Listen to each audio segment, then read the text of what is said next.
great speech. Well, I see some people have already started at the lunch table, and I'm just going to ask them to leave some food for Rob and myself so that we'll be able to have lunch as well. So thank you all for coming. The format is going to be as follows. Rob and I are going to have a conversation for about 20 minutes, and then we'll have about 20 minutes for questions and answers, and then we'll break for lunch. So that's going to be the format. The topic on the program is the following: from a tragic, forgotten crisis to an unlawful, unnecessary war, U.S. Middle East policy in the age of Iran and Israel-Palestine. So I'm going to be asking Rob some just big, broad questions on U.S. foreign policy as they pertain to Israel-Palestine and the war with Iran. But let me just say something about Rob to begin with, in case you are unfamiliar with his biography. Rob Malley is a prominent American foreign policy expert, a diplomat, a lawyer, and author specializing in the Middle East and in conflict resolution. He served as the Biden's administration special envoy for Iran from 2021 to 2023, and he's held senior national security roles under Presidents Clinton and Obama, specializing in the Middle East and on the Iran nuclear deal of 2015, where he played a major, important, and seminal role. He's widely published on this topic. And he's the author of a recent book, a co-author of Tomorrow is Yesterday, Life, Death, and the Pursuit of Peace in Israel-Palestine, a book that discusses the failure of the two-state solution. Before posing my first question to you, Rob, I want to say something that I think you are intimately aware of. The reason why you get invited to conferences like this by organizations like this that have very little power but have a strong interest in the Middle East is, I think, many people sort of perceive in your writings and in your advocacy someone who's a man of character and conscience, someone who really believes that America's values should be reflected in our foreign policy. They see a huge chasm, and they see in you as someone who is on the inside and is trying to do the right thing. And you've taken a lot of criticism, so I just wanted to acknowledge the contributions that you've made, the public service that you've made, and I'm hoping that that will continue for the foreseeable future. So the first question I want to ask is really an obvious question, is for you to reflect for a moment on this crisis in the Middle East related to the war in Iran. It seems like it's a major inflection point. There's a lot that's uncertain, but the analysis and the view of many people is that the region will be very different going forward, and U.S. foreign policy will have to sort of make some critical adjustments. So the question is, what is the political significance of this war with Iran? What does it mean for the future of the Middle East and for the future of American policy? Thank you, and really thanks for your kind words, and it's really great to be here. It's particularly good to be here following Congressman McGovern and to be here in the presence of Congressman Moran, two trailblazers, but I could say that the trail that they've blazed is now populated by many, many, many others. So thank you for everything you've done to speak Prince in a principled and courageous way. So Nader, it's a great question. I'm going to answer it maybe in a more provocative way. Yes, it's an inflection point, and we'll see where it goes. But in many ways, it's just a continuation of what we've seen and the logical outcome, in a way, of what we've seen for several decades. I think Omar made the point about how, the war in Iran is in some ways a extension of or an outcome of Israel's wars in Gaza and elsewhere. I think it's also an outcome of a way of characterizing and of viewing Iran, just as the wars in Gaza and the Middle East are a way of a byproduct of the way that Palestinians have been spoken about, and as the Middle East has been treated in the narrative. And somebody spoke about the role of language. I teach classes at Yale now, and when I ask my students, one of the first things I say is, okay, I mention Africa, what words come to mind? Underdevelopment, poverty, etc. You ask what Middle East or Islam, what comes to mind? Chaos, terrorism, militants, etc., radicalism. And that's, you could go back to the Iranian Revolution, 1979. You could look at how people have been spoken about Iran for decades. an existential threat, radical mullahs, crazy mullahs, Democrats and Republicans, by the way. How people have spoken about Palestinians since the decades as well, terrorists, etc. And that justifies a whole series of steps which become almost inevitable, whether it's sanctions, right? And sanctions that, in the name of hurting the few, punish the many.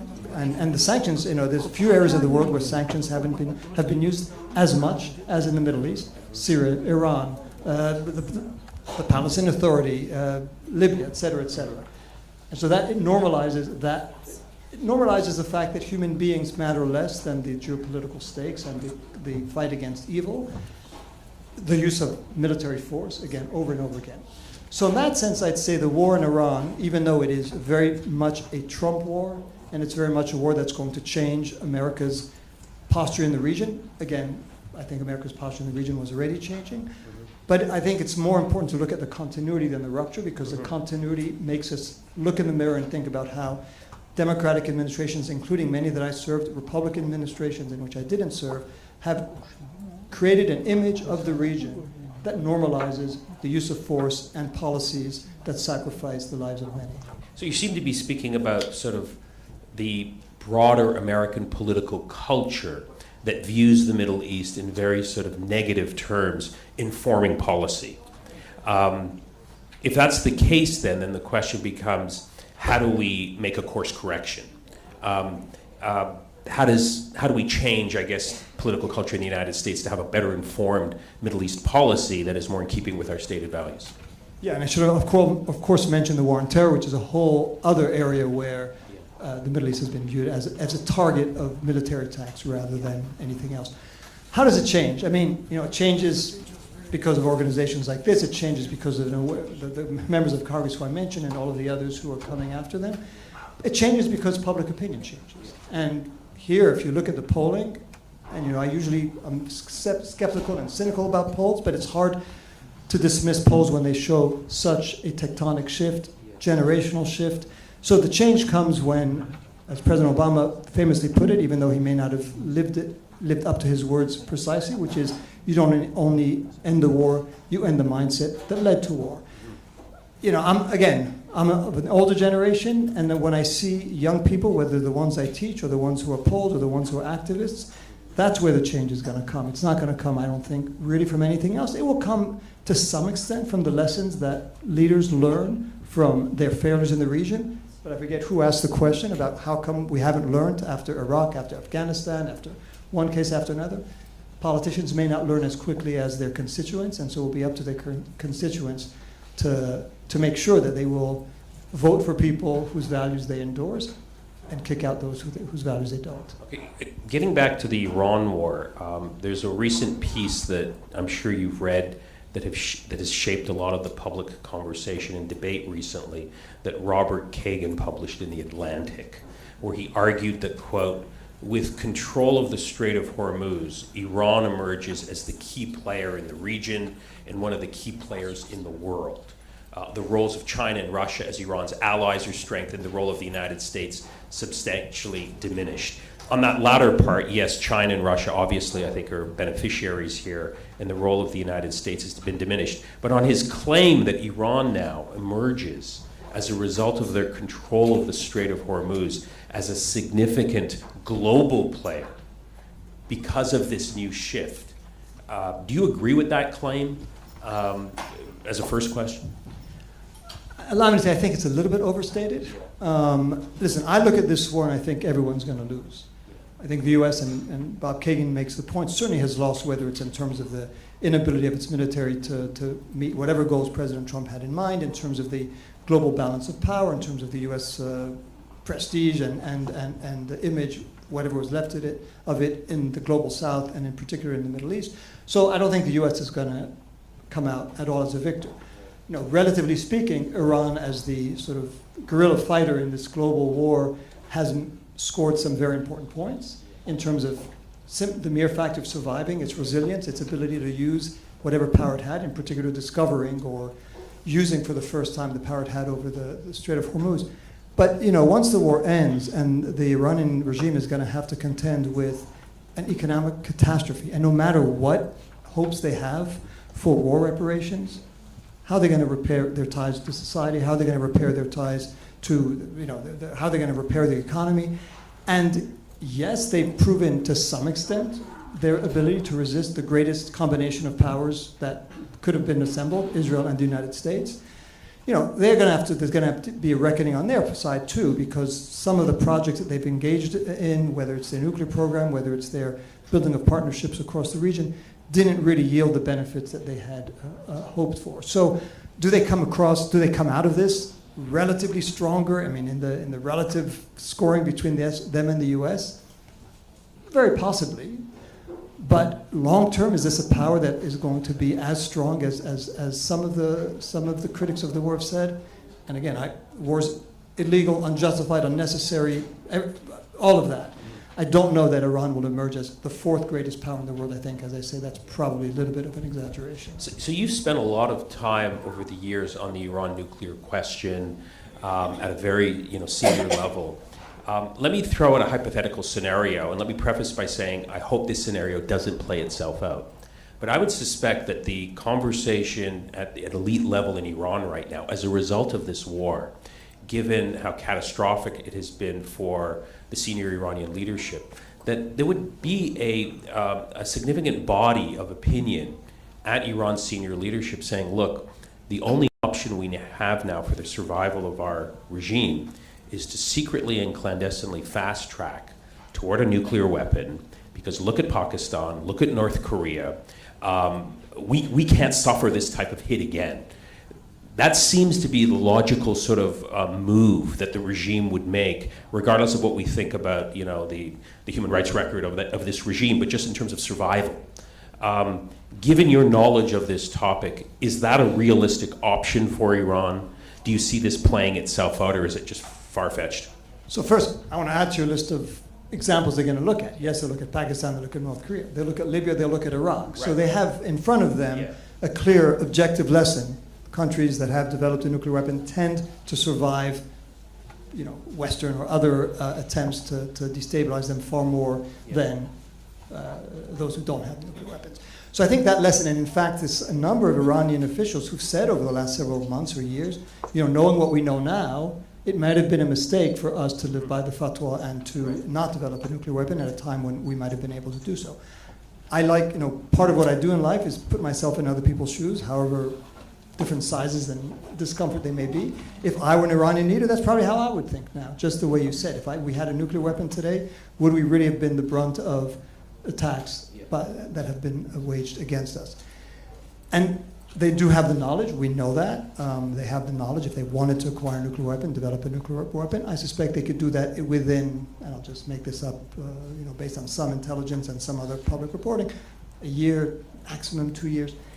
That said, I still think, and you might invite me in the future and I'll be proven very wrong, I think that one of the main reasons that they decided in the past not to try to acquire a nuclear weapon is not because once they had the weapon they thought, what good it would be. It's the period between the decision to build a weapon and the acquisition of that weapon. And they've always felt that's the period of maximum danger, because that's when we may be subjected to bombing and strikes and targeted assassinations. Now, they've been subject to all of that without developing a bomb, but could you imagine now, one of the lessons of this war, and again it goes to your point about relative victors and losers, the penetration of Iran's system, the surveillance by Israel in particular, but also by the US. So do they really think that they could get away with trying to develop a bomb? Now, you're right, there's no inspectors. It doesn't take all that much. You don't need, probably a room like this would be enough to develop enough centrifuges and a weaponization program. So it doesn't take all that much. You don't need the program that they had developed over the last 10, 15 years. But you still have to make the decision. You have to convey the decision to the people in the system who are going to have to develop it. And given how many people would have to be involved, and given how closely they're being surveilled, I would think it would be very risky for them, even if they tried to recover the 450 kilograms of highly enriched uranium. Can they do that without being detected by the US or Israel? So the motivation is there. The capability is there. I think the fear is still there. And I would suspect that they would think hard and many times before doing it. They wouldn't benefit, I don't think, from Russian or Chinese support in that endeavor. So I think they may want to keep that uncertainty, but I would be personally surprised if we saw them try to dash towards a bomb anytime soon. Okay, thanks. Let's shift now to Israel-Palestine. Assuming we have another national election for president in this country in about 2.5 years,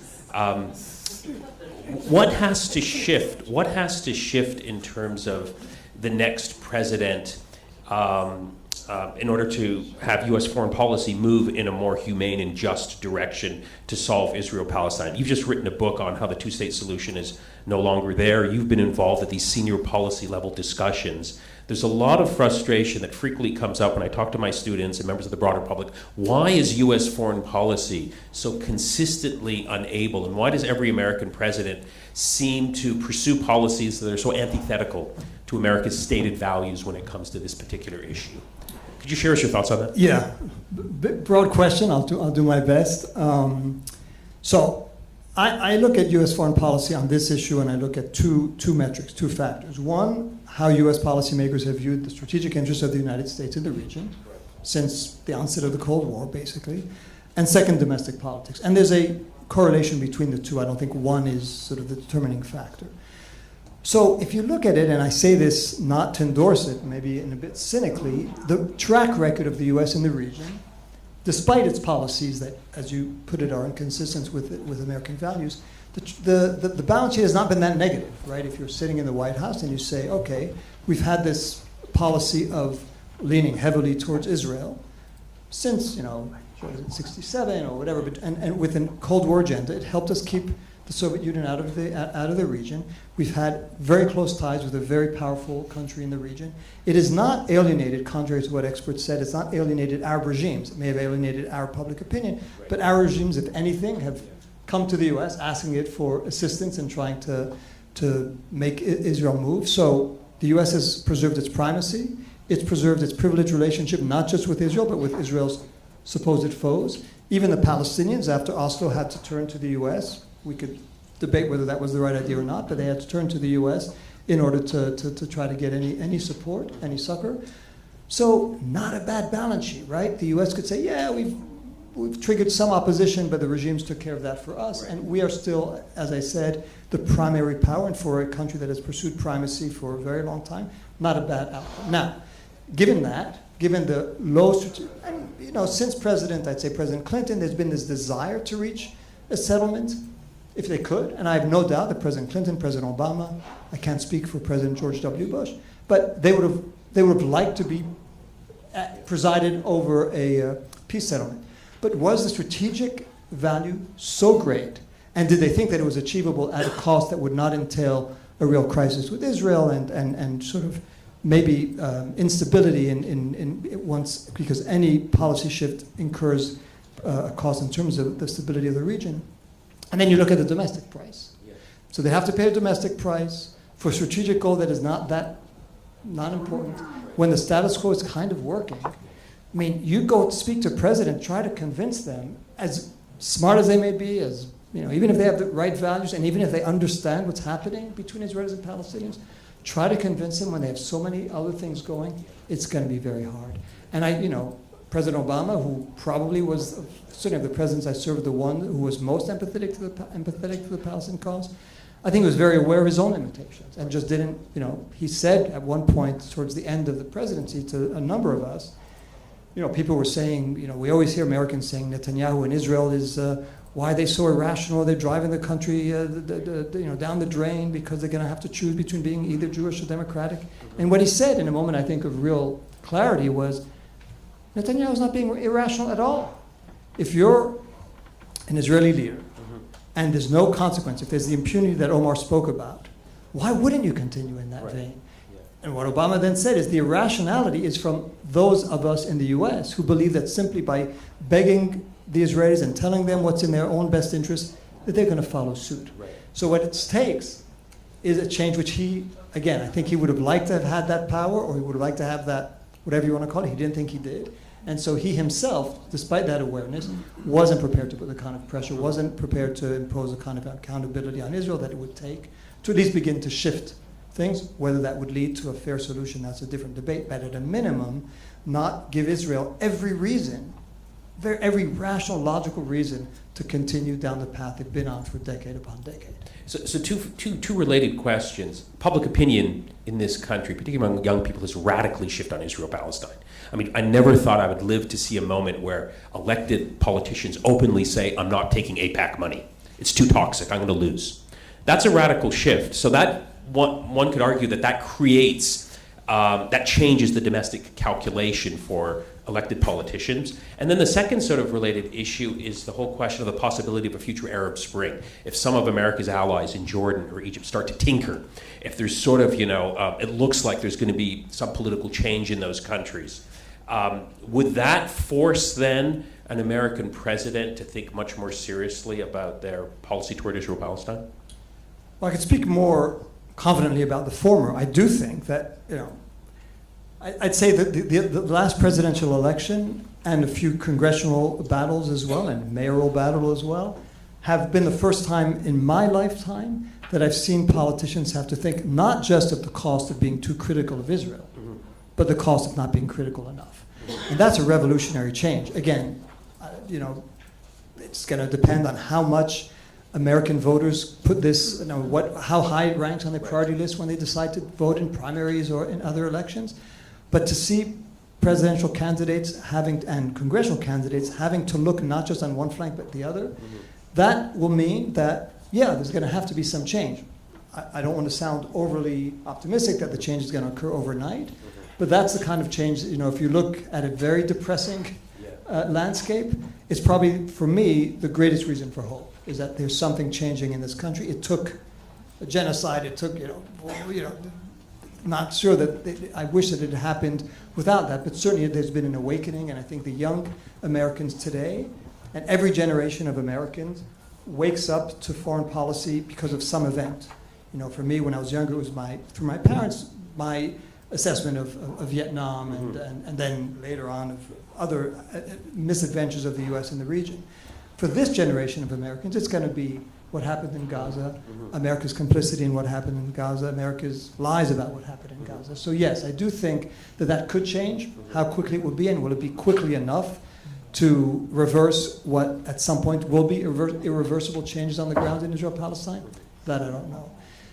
I can't really speak, one thing, and somebody asked about the failures of intelligence, one thing that, and I will count myself as guilty as others, we're not very good at is predicting domestic changes in these countries. I mean, and certainly, again, whoever asked that question about the CIA and FBI, it is extraordinary when you think, and just to give one example, that at the beginning of the Syrian uprising, experts in the government were telling me Assad will be gone within 6 months.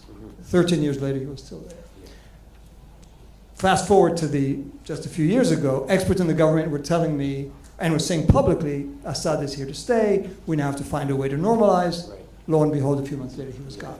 So I'm not going to sit here and say that I know if there will be and what impact it will be if there's discontent in the Arab street. But certainly, if there's discontent in the Arab street, if that discontent translates into something, governments that have a different attitude towards Israel, towards normalization, towards relations with the United States, of course that would have an impact. I'm more uncertain about that path. So one last question, then we'll open it up to the audience. What concerns people at this conference, we meet every year, we're fundamentally concerned about the prospects for democracy in the Arab and Islamic world. And particularly, there's a lot of understandable anger toward American support for authoritarian regimes. And my understanding of the way that the debate plays out at a senior level in terms of policy making is like, we would love it if the entire Middle East was democratic. The reality is it's not. And the lesson from the Arab Spring is that democracy and political opening means chaos and instability. And so when you add it all together, the best bet, at least for the short term, is that we want stability. And stability is a code word for authoritarianism. But of course, that's a short-term calculation, as we heard in the earlier panel today, because this type of support for authoritarian instability is brewing deeper and long-term instability, particularly if you look at the socioeconomic data in the region. Level of youth unemployment, mass poverty and pauperization. The prognosis is very grim. if you look at the broader region, which suggests, further instability down the road, absence of sort of political openings. All of the, human development indicators suggest that this is a region that is living on quicksand. It's not going to sort of be a politically stable part of the world. So the question, I guess, for all of us who come to these conferences every year is, what can change the calculation for U.S. foreign policy to think more about the longer-term consequences of supporting authoritarian regimes and making the case that this short-term sort of investment in the LCCs, in the Hashemite Kingdom of Jordan, in these family dictatorships that run the region is really not in America's long-term interest. Could you share with us your thoughts on how we sort of move forward on that domain? Yeah, and I don't want to really be here and just give you bad news, but I'm going to share a secret with you. For American administrations, for American presidents, the long term is 2 years. It's 2 years. It's 2 years. I mean, it's the next midterm and then their next re-election. So to have a president who's going to think, because this is long-term thinking that you're putting to me, I've not met one, right? I mean, they have to think, particularly at this stage of our politics, where things are so polarized, where things are really measured, not even in 2 years, they're measured week by week, month by month. So I don't know how you get out of that bind. Because I do think a number of presidents probably would agree with the diagnosis, but is it worth the short-term political cost of being accused of having lost, quote-unquote, Saudi Arabia, lost the UAE, or lost another country because they're now going to be shifting to China or whatever? I mean, right, I saw it. If you look at the Obama administration, and Shadi has written a great book about this, but if you look at the Obama administration's efforts during the Arab Spring, there was a period where, very timidly, they withheld some military assistance to Egypt, they withheld some military assistance to Bahrain. After, I don't know how many months or a year, President Obama and the team around him said, okay, what did we get for it? Yeah. We're getting countries that are upset at us, their leadership is upset at us, we can't get what we want from them, and it's not changing their policies one iota. Yeah. So quickly they reverse course. So, I mean, it really is, at some point, political calculations, that's what I'm going to come, we'll end up with some good news, but the political calculations are short-term. There's a premium on not rocking the boat. I mean, what was one of the slogans of the Biden administration? Back to basics, right? Back to basics. That's not these big transformational things, whether it's the things that we shouldn't have done, like the war in Iraq, or the things that probably we should do, which is trying to promote democracy, or at least, as Omar put it, not support repressive regimes.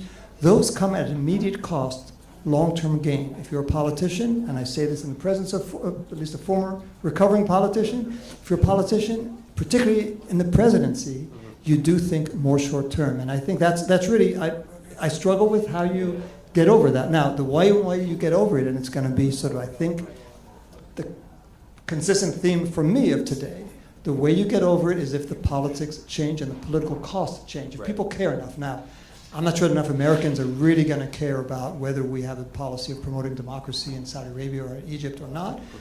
They will care more about the Palestinians, but that sort of leads to electing people who may have a different mindset, a different set of values than their predecessors. So it all comes down to political activism. I think that's the name of the game. Okay, great. So we have about 15 minutes for questions and answers. 10 minutes. 10 minutes, okay. 10 minutes. We want to leave time for lunch because we had no coffee breaks. And we haven't had a chance to socialize. There's a lot of people here I want to chat with. So the floor is open. Go to the microphones and please don't say I have 2 questions for Rob. 1 question, and make it as short and succinct as possible, and we'll get to as many of them as we can before Redwan sort of pulls the plug on this conversation. Go ahead. Thanks. Adam Joyce. I edit the quarterly journal Middle East Policy. I just wanted to tie the insights into Israel-Palestine that I read out of your book. It's amazing, and just tie it to democracy not as a political system, but as a principle for decision making. And I think one of the amazing insights that you made in the book was that in the two-state solution process, or the peace process, that it excluded all the voices that were not in favor of the two-state solution. And so it's inherently non-democratic. I'm just wondering if you could expand on that a little bit, if you know of any models that have attempted to democratize at a lower level, so that it's not, so that it's opening up a larger space for contestation that could eventually get to some sort of solution. Great, thanks, and thanks for the plug for the book. Appreciate it. So I do think, I mean, the peace process, which is, again, it resonates with all the themes we said. American foreign policy has tried to find ways of perpetuating a status quo that it was comfortable with. And so the peace process industry, of which I was a part, we speak to the people who tend to agree with us. We tend to select the people who agree with us, the people who are not going to rock the boat too much. And so it's kind of an internal vicious conversation in which everyone says kind of the same things, divorced from very powerful constituencies that have the power to say no and that represent real people on the ground, whether it's the Islamists, whether it's the diaspora community on the Palestinian side, whether it's the settler religious right community in Israel. We struggle in the book about how you could include those voices. Right now, the political official talks are not going to allow them in, and if anything, they're trying to exclude Hamas even more. So it probably, and that's, we entitled the book Tomorrow's Yesterday, partly because, or largely because, we're back to a moment where everything has to be reinvented, just as it was after the Nakba, where Palestinians were leaderless, when there was no real process, where there was no common vision between Israelis and Palestinians. It probably is going to have to start at the level of ordinary Palestinians in Israel, courageous ones who are prepared beyond the views of their officials, whether it's the PA, Fatah, whoever, or anyone on the Israeli side, and have conversations with groups who don't necessarily share the sort of the dogma, the catechism, if it's not a very good word, of the peace process. I think that's what it's going to take. There are efforts already. I've been part of some where you have non-peace process individuals who are talking to each other, and as we say in the book, some of the most enlightening conversations were between more quote-unquote Islamist, hardline Palestinians and more hardline Israelis, because they saw within each other a mirror of their own convictions and their own passion for all of the land, and they said at least this is an honest conversation as opposed to the more soporific and diplomatic conversation that takes place in the hallways of power. Okay, we'll take two questions back to back here as quickly as possible, and then we'll go to Nagar, and that's it. Go ahead. Hey, my name is Ayan Rizvi. I'm a second-year political science student at the University of Maryland, Baltimore County. Earlier you mentioned how it was the pretty obvious conclusion stemming from the current war in Iran and the current policy in the Middle East over the last few years has been like Iran needs a nuke in order to stave off like Western influences, right? But you also argued that that's basically probably pretty unlikely, given how much pressure has been on Iran now, right? So if the logical conclusion for Iranian leaders is that a nuke is the only way to survive, but they can't acquire that in the current environment, how do you think Iran is going to react after the war in order to create an environment where acquiring a nuke is possible? Thank you. Okay, next question, and then we get Rob to answer. My name is Umer Nas. I teach international relations in a Turkish university in Ankara. I just want to ask, under Trump administration, transatlantic relations have been under pressure, have been questioned, not just by the Trump administrator, but also, I think, in Europe as well. Europeans are also talking about strategic autonomy and to evolve some defense system for themselves. What do you think that how this relation or diverging relations between Europe and the United States, how the Middle East politics is going to be influenced and shaped? Do you think that in such a divergence, Europeans would be favoring more a pro-Palestinian foreign policy there? Got it. Thank you. Go ahead. So first, I don't want to be misunderstood. I'm not advocating, certainly, that Iran acquire a nuclear bomb. I'm not sure it's the only way to protect them. I'm not even sure how much protection it would provide. I mean, if you look at the countries that Iran has struck over the last year or two, most of them tended to have, not excluding the GCC, most of them tended to have nuclear weapons. So it's not really as much of a shield as people have said. So I don't know. I mean, listen, Nagar may be asking another question on Iran. I'm not sure how this regime is going to strengthen itself, because real strength comes from popular consensus. And I think it's pretty evident, go back to January, maybe today, why would Iranians go out in the street and protest their government when they're being bombed by outsiders and when they don't know if they're going to be safe? But I think until the regime changes, the government changes, and the system changes so that you actually have popular consensus and a strong state, I'm not sure that nuclear weapon, domination of the Strait of Hormuz, whatever else they have, which are important deterrents, I don't think it's going to really lead to long-term stability for the system. On the second question, So first I'd say, listen, I've often and long been an advocate for countries around the world to find their own autonomous foreign policy, and I say this as somebody who's been an American official, but again, trying to put myself in other people's shoes, whether Arab shoes or European shoes. Depending on an undependable United States, it doesn't really make that much sense. And there's some good news coming from Europe, but let me be a cynic here, it's very selective good news. I mean, they were all aghast and all prepared to push back against America when the threat was to Greenland. When the threat was to Iran, not that much. In fact, the same politicians who were denouncing and decrying the double standard endorsed the double standard when it came to Iran. So I don't know where it will lead, but there certainly are some countries in Europe that are being increasingly vocal when it comes to the Palestinian question. And there, too, it's going to be, above all, a matter of domestic politics. Do they have public opinions who are prepared to push their leaders? You know, some of Europe is not moving exactly in the most progressive direction, so I'm not sure that I put all my hope there, but I think your question raises a broader issue of countries in the global south and elsewhere. Can they emerge and forge a more autonomous foreign policy and a more, you know, they're not all going to unify, but a more convergent foreign policy in which they are a bloc that can stand for certain values across the globe. Great. Last question, Nigar. Thank you. Great to see you both. It's sort of a reiteration of the question I also asked Josh and Omar. Maybe, and Robbie, you had a view from the inside, Obama, Biden, and between the two Trumps. How did we get here generally in the region? I mean, the Iran war is not really separate from Lebanon, from Gaza. But how did we get from the war on terror, president who, talking about Obama, campaigned on change, and then another president who ridiculed and criticized these silly, stupid wars, even talking about Trump, attacked Obama for thinking or suggesting to attack Iran, and then getting to this war which was sold as a cakewalk. It isn't. It's very unpopular in the US. I mean, this president ran on 2 campaigns against these exact wars, and yet still, you know, is this by design? Is it somehow, I just came back from the region, people are convinced this is the deep state, this is all strategized and like long-term US policy thinking, it's all unfolding as planned. But how did it happen? I mean, how did we get here to this very unpopular war 20-something years after the war on terror? In 2 minutes. In 2 minutes. Long-term strategy to sink the U.S., that's pretty interesting if that's their theory. I'm going to say it's a combination of the structural and the personal. So the structural is what Nader and I were talking about earlier, and I've written about it not that long ago. I do think that if you depict Iran as an existential threat, if you think that everything they do is the work of madmen, mullahs, and others, then even the JCPOA is half a sentence, right? Because what about everything else? And you're giving them money, and they're going to continue to support terrorism. They're going to continue to develop means of destabilizing the whole world and threatening the U.S.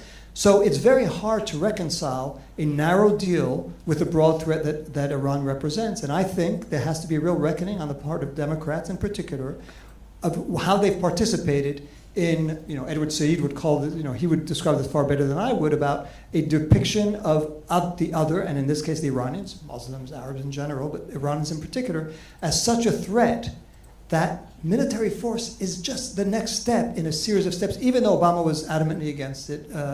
But you know, if you don't lead to the logical conclusion of normalizing your image and your relationship with Iran, then this is going to continue to come up. There's a personal dimension, because I don't think that a President Biden or President Harris would have ended up where President Trump did. And his personal dimension, you know, this is not a matter of political science. If there are psychologists in the room, maybe they could help me out here.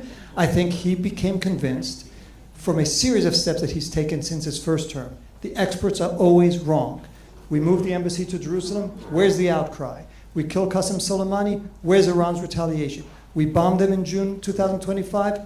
Pinprick response. I'm always right. Venezuela, I'm always right. Mm-hmm. This is my time to go down in history as a leader who will have changed not 1, not 2, but 3 regimes, from the anti-American to the pro-American column. Venezuela yesterday, Iran today, Cuba tomorrow. Yes, it's going to be a cakewalk because, and this I'll come back, this is again a theme that I think applies to much of American foreign policy, but in particular with President Trump, which is if pressure doesn't work, more pressure must. If the Palestinians, you know, they'll give up their political aspirations if we punish them enough. Iran will choose a different path if they're under enough bombs. Same about North Korea, same about others. It comes down to whether, not you understand politics, but whether you understand human beings, what makes them tick. They're not like computers. They have emotions just as we do. And if you forget that, you'll run into one catastrophe after another. Please join me in thanking Rob Malley for being with us today. Well, thank you very much, Robert and Nader. Excellent discussion. Now we take a break, finally. But it's been an amazing lineup of speakers, and I hope you have enjoyed it. Now we have 35 minutes roughly for lunch.